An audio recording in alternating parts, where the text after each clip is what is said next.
Some schools, it was an issue. They just flat out told us he's just not big enough to play at this level. Not everybody is recruiting the 5'6" kid. They're just not. That's just not the norm. But I had faith that there was going to be a coach that saw he could play the game and it didn't matter what his size was.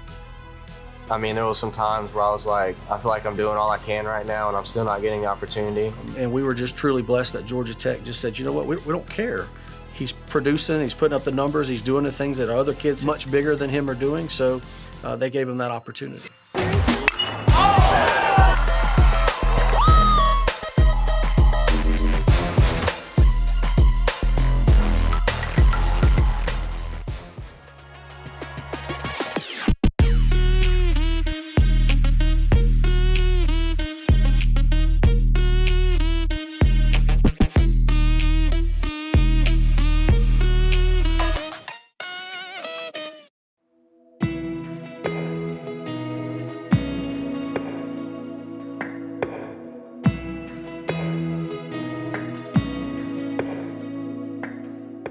What I love about baseball, just the way it teaches you how to fail, and I don't think any other sport's like that. You know, failing 7 times out of 10, and that's good.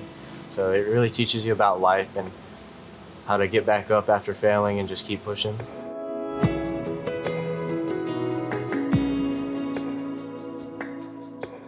Carson's loved baseball since I think the time he was born, with his dad coaching here at Lowndes. I don't think he had any other choice. I can remember when he was about 2, I would bring him and we'd sit in the back and we'd watch games, and of course he'd run and he'd go to the fence and watch the big boys hit.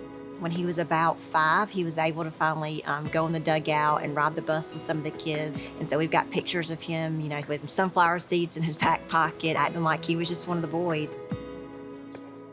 When he was little, he was always on that low end of height-wise. And then at his 5th grade and 6th grade year, he shot up, he grew like 6 inches. At probably 10, 11, 12, he was probably one of the best players in the country.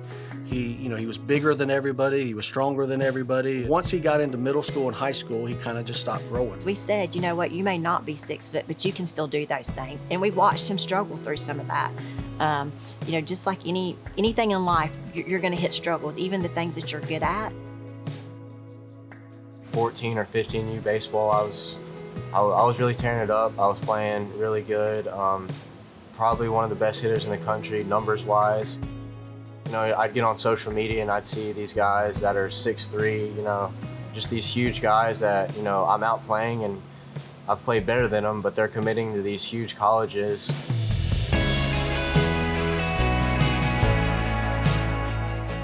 And I remember him being very down about that. I mean, to the fact that he said, "Mama, I don't even know that I want to play baseball again." And I was heartbroken. I was like, what? Division I level, size matters. It was tough as a father. You know, obviously I'm passionate about the game. I love the game. I coach the game. I knew how talented he was, and I knew he was getting frustrated. So it was hard mentally to accept that and accept that, you know, something I can't control, like my height, is playing such a big factor in that.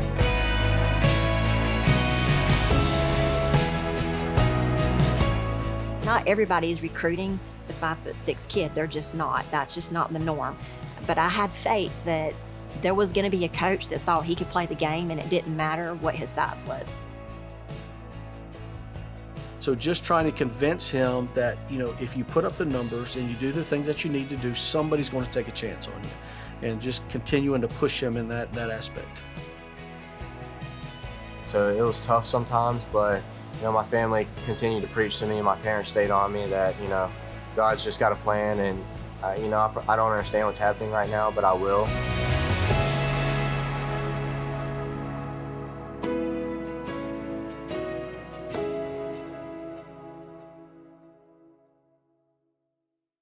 One of our friends that he played travel ball with called and said, "Hey, you've got to look this up. Carson's been nominated for the USA Baseball national team tryouts." And when he got there, I remember looking around and thinking, oh, we've made it to the big leagues, because he was literally the smallest kid there.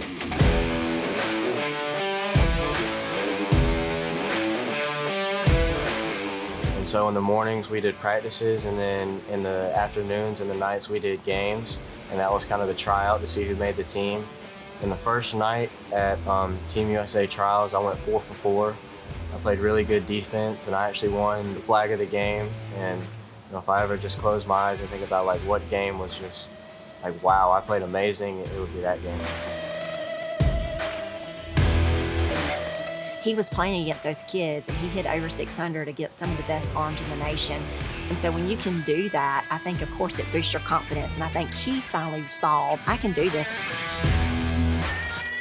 At the time, I was like one of the only kids there that wasn't committed to a huge college. I mean, all the kids there are the best in the country. A few of the guys that I played with then are actually first-round draft picks this year. Those 40 guys were invited, and 20 guys would make the team. So, and I was blessed to be able to make the team, so I'm very grateful for that. And it was a great experience. Anytime you get to wear USA across your chest it's very awesome, and just representing your country is amazing, and I'll always be grateful for that opportunity. My dad had the opportunity to play for a USA national team when he was 16, I think. So just being able to do that, keeping that kind of tradition in our family and just doing it after he did it, it's awesome.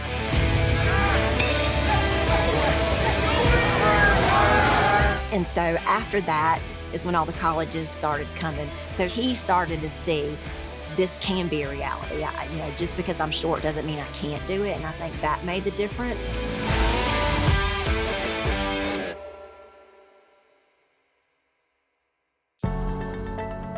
He is truly the epitome of what you want a student athlete to be. Well, Carson is an athlete that always gives everything. If there was someone that you wanted to lead your team when they're down to know that they can overcome any obstacle that's in front of them, Carson's the guy that's going to lead that team. He's going to build them up. He's going to encourage them. He's going to help them to strive to be the best that they can be on the field.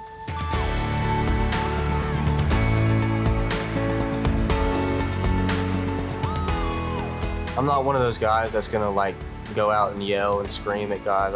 I feel like I'm more of a lead by example guy. Carson is without a doubt one of the ones who you will see the young kids at the fences wanting to speak to Carson because he just has a heart for giving back to others. He serves as a role model for younger kids. He is an outstanding member of our school and just an outstanding human being. He has every attribute you want for your son. Just a class act, first class all the way. True man of character. So,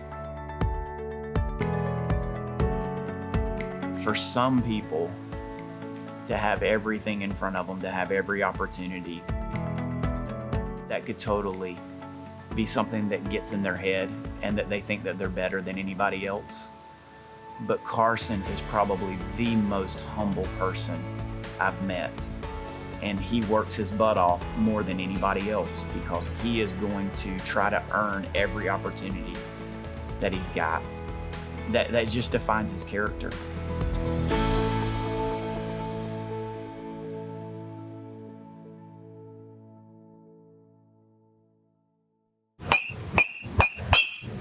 I'm a firm believer that hard work could beat out talent any day of the week. So, you got to grind, you got to put your head down, and if you want something, you got to go get it, and you got to work for it.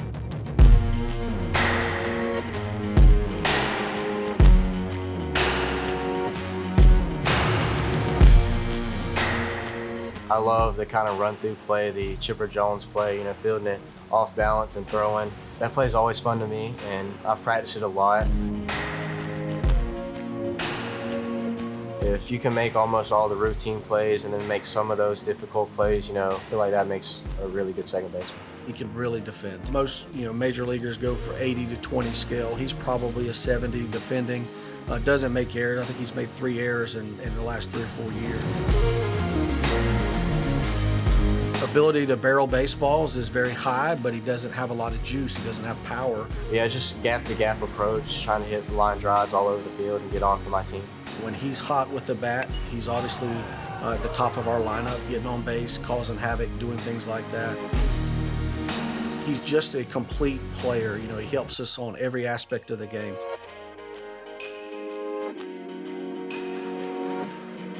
having the ability to coach Carson from the time he was 8 years old all the way up through high school was truly the greatest thing in the world that could ever happen to me as a coach. Definitely the coaching part of my dad is tougher on me, but it's just because he expects so much from me and he knows how good I could be. People are always going to criticize, well, it's the coach's kid. So he had to do more than most. He had to do more than that. And plus, Dad's always in it here. I did not do a very good job of separating being dad and coach.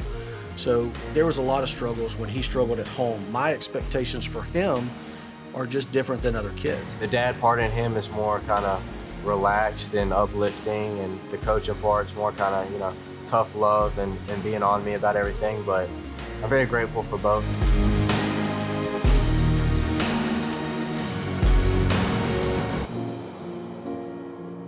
Well, the last 2 years has been a tremendous ride for us, a great 2-year span at Lowndes High School. Most of these kids I have coached since they were 8 or 9 years old. So to watch them, over the last 2 years to be accomplished the back-to-back state championships and all the things that we were able to do, the region titles and the college commitments and stuff, this has been just a tremendous 2 years for me. I don't know if I could have drew it up any better.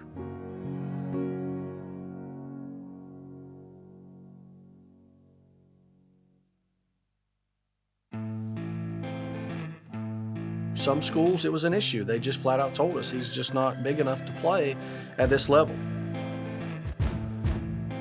And we were just truly blessed that Georgia Tech just said, you know what, we don't care. He's producing, he's putting up the numbers, he's doing the things that other kids his much bigger than him are doing, so they gave him that opportunity. I can remember thinking, oh my gosh, we may have found the place where he can fit in, because they didn't see him as the 5'6" kid. They saw him as the kid can play the game and it doesn't matter. That was really one of the reasons I trusted in Georgia Tech and committed up there is, they said some things that was like, it's awesome, like, it doesn't matter to them as long as I'm performing.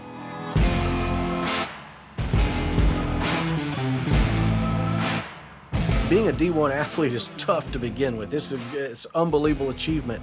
To be able to do it at 5'5", 5'6", it's going to require more out of you. And I think with his meal preps and his ability to get up at 5:30 every morning, his ability to stay, he understands the requirements to play at that level. And that's probably one of the most proud things I am of Carson is his commitment to understand what it takes.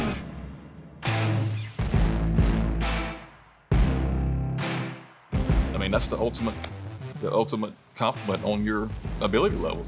We're talking about D1 baseball and going to Tech too, what they're known for academically as well, in addition to the baseball.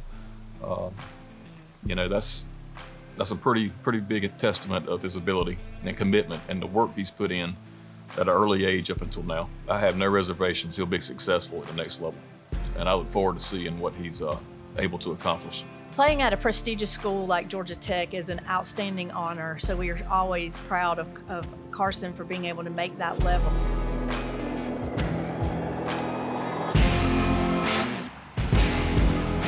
I feel like I definitely have a lot more left in the tank and a lot better I could get and more things I could do. Just developing as a baseball player, seeing how far I can go in the baseball world and just getting the coaching up there. They have great coaches up there and just learning from them. Just seeing how well they can develop me and, just making memories. I mean, not everyone gets the opportunity to go play at that level, so just, living in the moment and being grateful to be there, that's kind of what I'm looking forward to. My height definitely had an impact for some of them schools, especially the Power 5 schools. They weren't willing to give me the opportunity just because of something I can't control, but I'm very grateful Georgia Tech did, and definitely looking forward to proving some of those schools wrong if I get the opportunity in the next few years.